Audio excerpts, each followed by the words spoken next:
As I look back now, I realize that Splatoon 2, a game that I've once enjoyed, would soon eventually become something of a living nightmare for me. It is the one curse that has changed the course of my life forever. Now, I'm not blaming anyone else for my issues, I'm only blaming myself since I literally had chosen that path. That in which I must live with just to regret it all. Anyway, still, my personal and social life outside of the Splatoon community has further deteriorated since then. So here's some background. Back around the time when the Nintendo Switch was released, I would go and repeatedly ask my parents to buy a Switch for me. They, however, sadly kept saying no in a stubborn manner. And so I would continue to do just that until I finally received one in Christmas 2017. What was the game that came out with the Switch gift, you may ask? It was of course Splatoon 2. A few days after I fixed my Wi-Fi to better set up my console and game, I got curious to check out what the game was.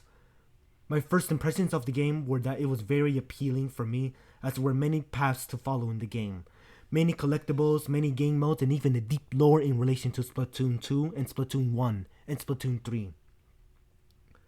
So then for the majority of 2018, I would repeatedly play Splatoon 2 in public and private matches with even my closest friends, who also had a Switch with the same game too.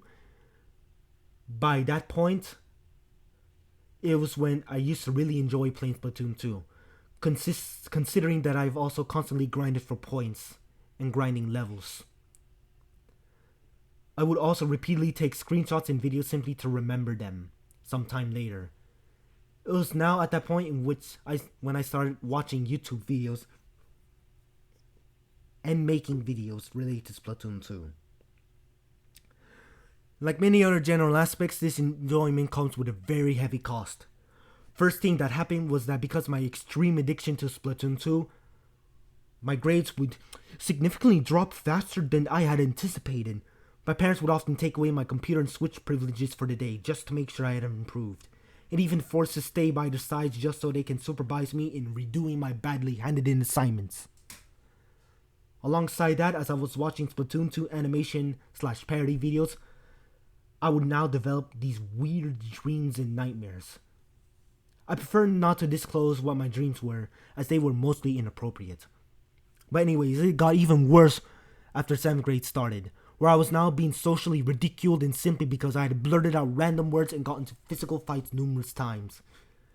This resulted in me getting detention several times and even once put me into in-school suspension. But hey, at least I never got criminally charged or arrested.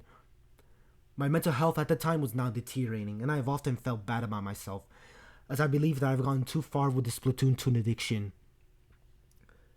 After several tries, my school counselors and my parents talking me out of this hellhole situation not worth living, I felt better about myself. Even after that, I would continue to play Splatoon 2, however much less now, until eventually I would permanently quit the game in April 2021. People like you should be careful with what they do in their life. Whatever they do can either be for the good or for the bad. Having an unhealthy obsession over something can simply ruin your own life, as it will make you psychologically focused to only that specific thing, where you also have trouble focusing on other tactics and things in life. Splatoon 2 is now just a game in memory of the past. It was fun while it lasted, but as a bigger man, I've fully changed the way I currently view the gaming community today. Thank you for listening.